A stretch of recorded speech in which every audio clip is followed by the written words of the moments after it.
Çdo prind dëshiron ta shohë fëmijën e tij të lumtur. Ta shohë duke mësuar, duke buzëqeshur, duke krijuar miqësi të mira dhe, mbi të gjitha, duke u rritur pranë Allahut.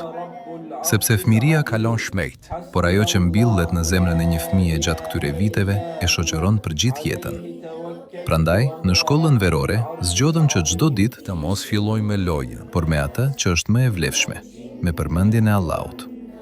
Çdo mëngjes, zërat e fëmijëve bashkohen në vikrinë e mëngjesit, duke mësuar se dita më e bukur nuk është ajo që fillon me telefonin apo me lodrat, por ajo që fillon me Zotin e tyre.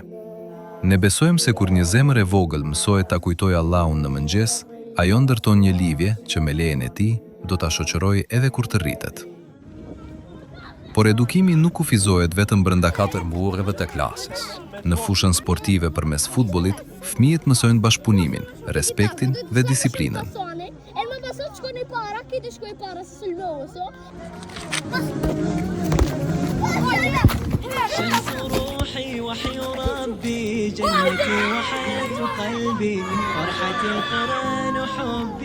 Në gjelbërimin e qytetit ton, zbulojnë bukurinë e krijimit të Allahut dhe mësojnë ta falenderojnë atë për begatitë që na ka dhuruar.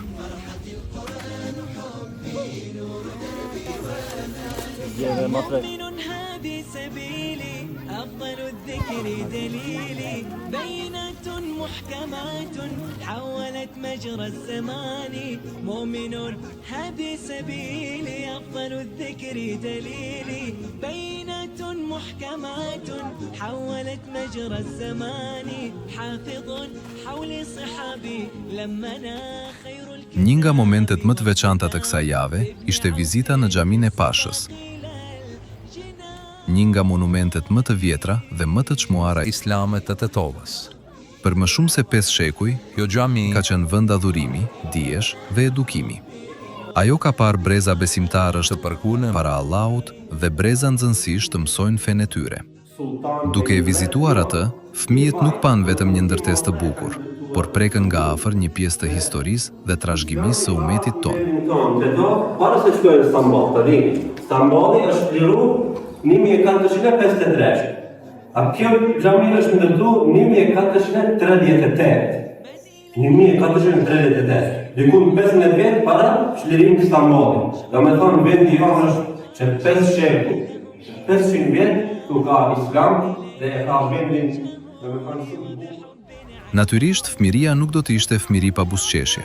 Një akullore e ndarë me shokët, të qeshurat dhe çastet e gëzimit u bën kujtime që do të mbeten gjatë në zemrat e tyre.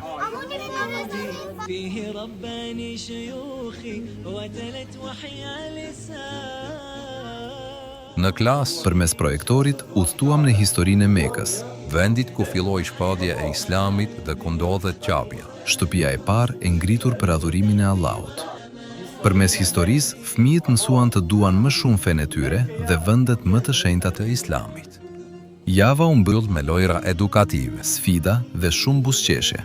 Por në fund të fundit, suksesi i kësaj jave nuk matet me numrin e aktiviteteve, as me lojrat që u zhvilluan apo vendet që u vizituan. Ai matet me zemrat që u afruan më shumë me Allahun.